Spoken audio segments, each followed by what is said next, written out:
Carlos, cuéntame un poquito, ¿cómo ves tú esta situación política? Se ha hablado de, a ver, vamos puntual, el rechazo de algunas personas, la negación. ¿Tú crees que está afectando al desarrollo del Perú o ya la gente ni le hace caso? En respecto pues a las narrativas de fraude, claro, ya se han desgastado definitivamente, ¿no? Da la impresión de que pues no prenden, las marchas que han habido intentando pues consolidar estas narrativas no han funcionado de ningún lado, ¿no? Por lo menos en este último año, en esta última elección. Hay que entender también que si bien pues podríamos esperar, ¿no? que el sector que está llamando ahora al fraude, ¿no? Se pueda plegar al gobierno, pueda dejar de llamar al fraude. El problema de eso es que dentro de las lógicas ya teóricas de cómo se toman las decisiones y cómo se estructuran pues las relaciones de poder, no termina siendo racional, ¿no? ¿Qué sucede? Que hoy para Juntos por el Perú es más beneficioso mantener esta narrativa de fraude justamente para cohesionar su voto, para pues mantener presencia política y principalmente porque han manejado esta narrativa del antifujimorismo por mucho tiempo, ¿no? Entonces plegarse tal vez generaría un gran problema en su propia base social y es algo que probablemente no hagan. Cuando se analizan estos escenarios pues, y estas narrativas de fraude, normalmente a lo que se apunta es a un escenario de confrontación total, Claro. basado justamente en la idea de que no hay incentivos para la negociación, ¿no? Y me da la impresión de que Juntos plantea esa posición de arranque, ¿no? Al plantear el tema del fraude y mantenerlo, llevarlo a la CIDH es tener herramientas para que cuando se entre al gobierno, seguir manejando pues esta narrativa de confrontación, pero eso, el gran problema es que se explica desde la teoría, ¿no? ¿Por qué hacen eso? Claro, es la base del pensamiento Sí. comunista. Hay que oponernos por oponernos. O sea, es que va más allá de eso, ¿no? No solamente es el tema de un grupo determinado, sino que ya en la teoría de los juegos, cuando los actores no ven incentivos reales para la cooperación, lo que tienden es a confrontar. Claro. Y pues es lo que estamos viendo, ¿no? Entonces, el problema que se genera es que ninguna de las partes encuentra incentivos para dialogar. Ese es el gran problema, claro, ¿no? Pero a ver.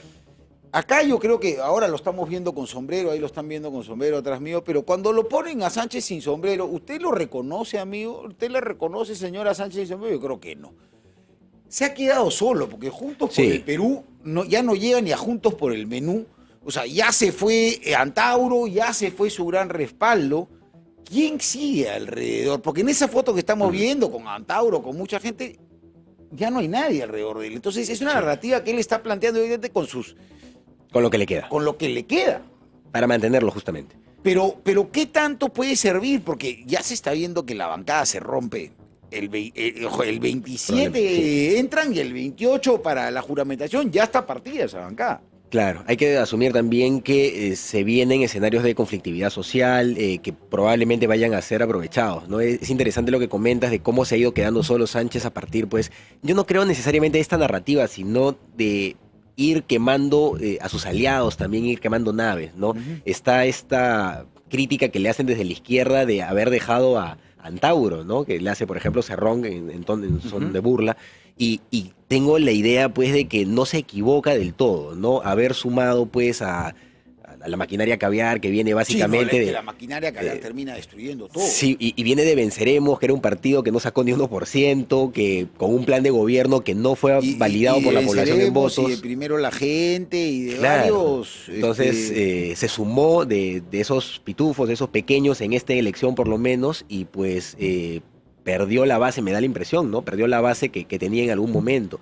Y es por eso que cuando llega este momento ya más crítico, que tiende a manejar esa narrativa de fraude y de la confrontación, se va quedando solo, ¿no? Porque el aliado fuerte que tenía, que era Antauro, y que le hubiera permitido movilización y un montón de cosas, fue el primero en irse. Es que lo dejó solo. Lo dejó solo. Lo negó prácticamente. No, lo negó como más veces que Pedro Jesús. Jesús, sí, pero pues. acá viene un tema que también es importante.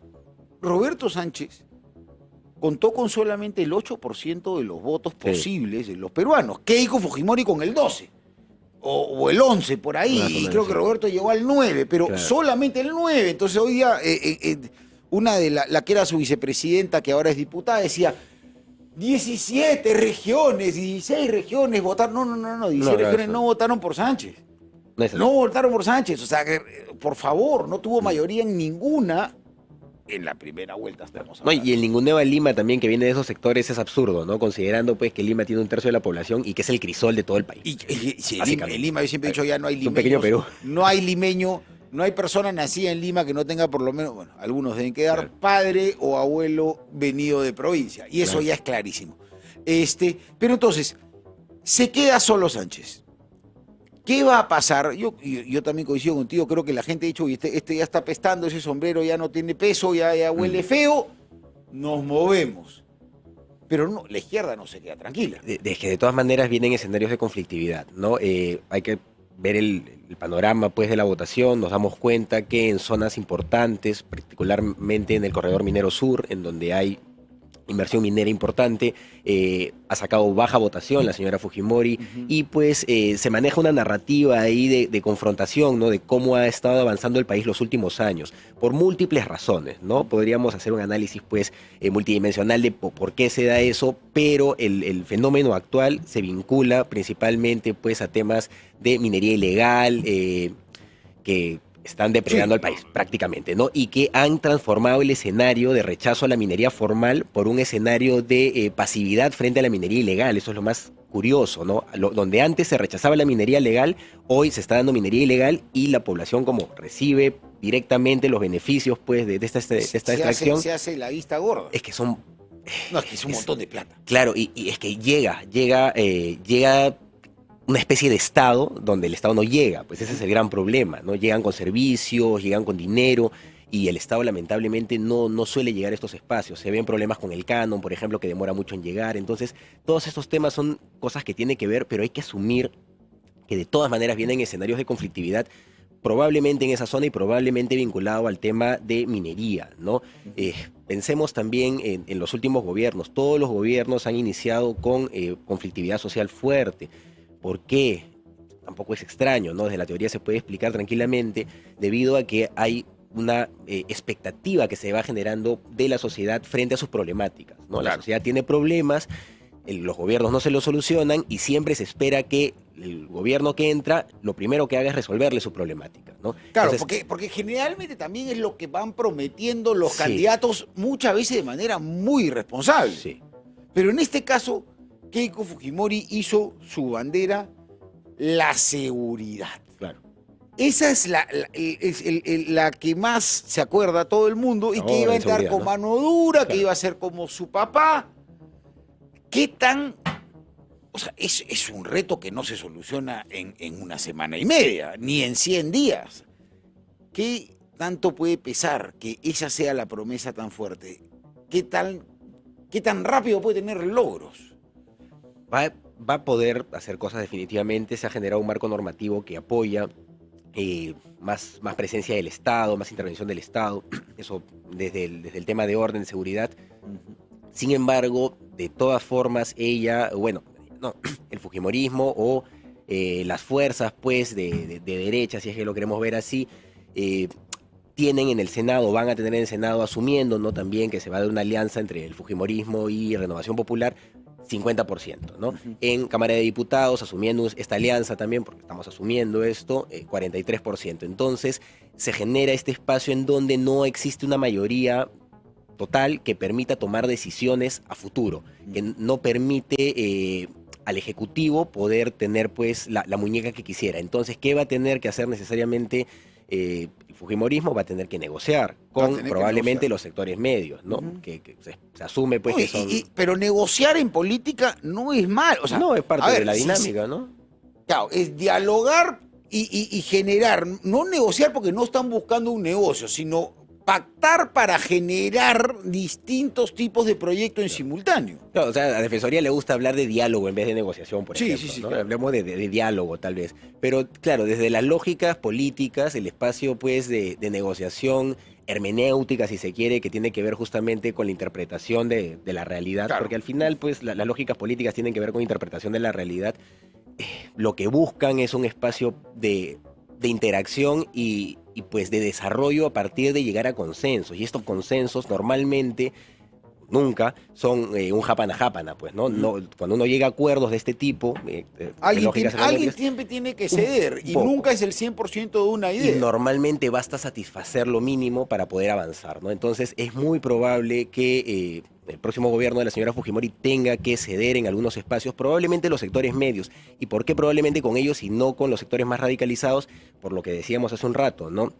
Los sectores más radicalizados por la narrativa que tienen ahora y por lo que han venido manejando, su tendencia probablemente sea la confrontación total, ¿no? Claro, A pero futuro va a ser así, pero probablemente, ¿no? A ver, pero hay cosas que son, a ver, que creo que dejarían en evidencia a una izquierda que se opone por oponerse, y es como empezar a trabajar en las postas médicas Ujú.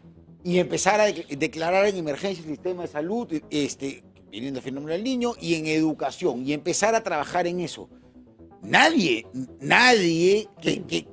que quiere a su familia, olvídate el Perú, que quiere a su familia se opondría a trabajar en favor de la salud y la educación. Sí, no creo que vaya por ahí los espacios de oposición y de entrampamiento en temas legislativos, sino irían más por temas estructurales del Estado, temas de reducción burocrática, temas de agilización, pues, del mismo funcionamiento de la gestión pública, ¿no? Porque, por ejemplo, cuando hablamos de modernización de la gestión pública, se habla de digitalización, se habla de reducción de espacios burocráticos, ¿no? De trabas burocráticas, ahí hay siempre aceptación, pues, ¿no? de la burocracia estatal, que tiene pues también muchas visiones y que responde a intereses políticos muchas veces, que claro, funciona el tema tecnológico, pero siempre hay resistencia, por ejemplo, en la reducción de trámites. ¿Por qué? Porque pierden discrecionalidad, pierden espacios de poder. Pierden Entonces, control, efectivamente, control. pierden espacios de corrupción. Yo no le veo espacio de poder, Sí. espacio de corrupción, ¿no? Entonces, Y te hacen caro. con eso va a tener que jugar, ¿no? Y ahora tienes que entrar a la página web, está el papel, llenas el formulario, pero tienes que imprimirlo para firmarlo a mano, ponerle sello, escanearlo y mandarlo. es lo pero, mismo al final. O sea, pero igual tienes que llevarlo en físico porque te preguntan, señor, ¿dónde está su papelito? Esas cosas son las difíciles de resolver desde el Estado, porque implican pues mucha muñeca desde el Ejecutivo, implican modificaciones normativas, implican voluntad política, y me parece que donde más se va a entrampar es en estos espacios, ¿no? Porque ahí también hay espacios pues de intereses, de puestos laborales definitivamente, de lucha por controlar la gestión pública. Entonces, principalmente en gobiernos subnacionales, Sí, ¿no? sí, que Más, es donde más se nos pierde la preocupa, plata. claro, y más nos preocupa, creo que debe preocuparle al país esta zona, ¿no? Del corredor minero sur, en donde ha habido poca votación para el próximo gobierno y donde probablemente vayamos a tener espacios de conflictividad. Entonces, ahí es donde tiene que poner, además pues del fenómeno del niño obviamente, tiene que poner mucha preocupación, porque estábamos comentando, ¿no? Los gobiernos suelen entrar y empezar con conflictividad social. Pensemos en el último gobierno PPK, el conflicto que lleva a Castillo posteriormente a la presidencia, ¿no? Que es el conflicto de los docentes. profesores. Con Ollanta es Conga, ¿no? Entonces, siempre parece que hubiera una tensión que se acumula y que genera expectativas frente a los nuevos gobiernos, e inmediatamente empiezan estas pugnas, ¿no? Y claro, pero entonces sobre el Congreso, el fujimorismo tiene, más que en diputados, en el Senado, la capacidad de liderar y de presidir. En diputados lo veo un poco más difícil, pero ¿tú qué crees? ¿Debería ser y pelear, pujar por presidir la mesa de los dos hemiciclos? Yo pienso que sí, pero en la hermenéutica política, en la negociación, es donde se va a ver realmente esta correlación de fuerzas, y necesariamente el fujimorismo, por más que haya ganado, y haya ganado con mayoría pues, de congresistas y todo esto, va a necesitar ese voto extra en el Senado, ¿no? Porque son 30, asumiendo, ¿no? Que hay una... 30 menos López Alea, 29. Claro, asumiendo pues, que hay una alianza con Renovación, serían 30, pero le falta un voto para tener mayoría absoluta, ¿no? Entonces siempre va a tener que negociar o con los que se podría en teoría, ¿no? Que serían buen gobierno u obras, ¿no? Porque tanto ahora Nación como Juntos parecen radicalizados. Ahí yo creo ¿no? que hay un par de personas que quizás podrían ceder Muy probablemente. Efectivamente, ¿no? Al final. Muy probablemente. Y sobre el gabinete, ya para cerrar. Yo me burlaba un poco a la semana pasada, porque antes decían copamiento de poder en el gabinete. repartija de ministerios. Pero los diarios ahora, como Keiko ha ganado, ya no pueden atacar, tienen que pasar así la manito, dijeron gabinete multipartidario. ¿Tú crees que eso serviría o sería el peor error que podría hacer Keiko? ¿O hay algo por ahí? Creo que no debería ir tanto por esa narrativa, ¿no? Se ha consolidado más bien una figura de orden, una narrativa de orden de parte de la propuesta de Fuerza Popular. Creo que debería consolidar un poco eso y tiendo a pensar que así va a ser. De hecho, va a apelar a técnicos que ya pueden haber estado en su equipo técnico, que incluso pueden haber participado en el debate. Creo que de ahí va a salir algunos representantes para el gabinete, pero sí tiendo a pensar que el gabinete que se viene es un gabinete más naranja, ¿no? Con un peso más naranja que multipartidario, porque han ganado, hay una narrativa de orden que han propuesto y que tienen que impulsar de todas maneras, y eso se puede lograr con una visión programática y direccionada, ¿no? Y tal vez un gabinete multipartidario complicaría eso porque implicaría una negociación permanente ya con múltiples actores. ¿Quiénes podrían integrar tal vez este espacio? Aunque también lo veo difícil, ¿no? Para que se dé en este momento, por cómo se dan las narrativas políticas, serían los que están en el Parlamento que tienen efectivamente espacios, ¿no? Claro, pero pierdes voto. Ese es el tema, entonces... Es tan necesario ahora. Una Marta Chávez podría ser una excelente ministra, pero yo la veo, yo no la saco del Senado de ninguna manera, Marta Claro, Chávez. pero más hablaba pues por ejemplo, representantes de buen gobierno, de obras, pero no creo que se sumen a eso, ¿no? Yo creo que más va a tender el fujimorismo a buscar aliados cercanos, no necesariamente partidos que se están acercando ahora, no sé si vaya a ir tanto por ahí, me parece más que a una suerte de núcleo duro, no necesariamente fujimorista, pero sí cercano, filofujimorista, y eso sería más bien una idea de primer gabinete, frente a lo que van a tener que enfrentar a una conflictividad que viene rápido, a un fenómeno del Niño que viene rápido y que se tienen que tomar decisiones tal vez un poco más verticales en este contexto, ¿no? Muy rápidas, muy verticales, entonces tiendo a pensar que va a ir más por ahí y que si hay un espacio de diálogo probablemente, por lo menos en la lógica de gabinete, ¿no? Ministerial, va a ser posterior. El diálogo creo que se va a dar desde un inicio en el Parlamento, y ahí tal vez es donde se negocia este tema de presidencias, Claro, todo eso, mesa directiva, habrá que ¿no? ver en esos espacios. Porque pero ahí es donde necesitan definitivamente la votación, ¿no? Ahí creo que es donde se va a ver más como hilan fino en el tema de la negociación política. Sí, no, es que, a ver, ojalá no caigan en la presión de determinadas personas. Yo creo que la gente lo que quiere es acción directa, acción inmediata. Le importa un pepino que lo hagan políticamente correcto. La gente quiere que de una vez hagan el puente antes que venga el fenómeno del Niño, quieren la posta, quieren la resolución. Esperemos que así sea, esperemos que la cordura pese. Muchísimas gracias, Carlos, por estar con nosotros. Amigos, estuvo con nosotros Carlos de la Torre Paredes, politólogo y docente universitario.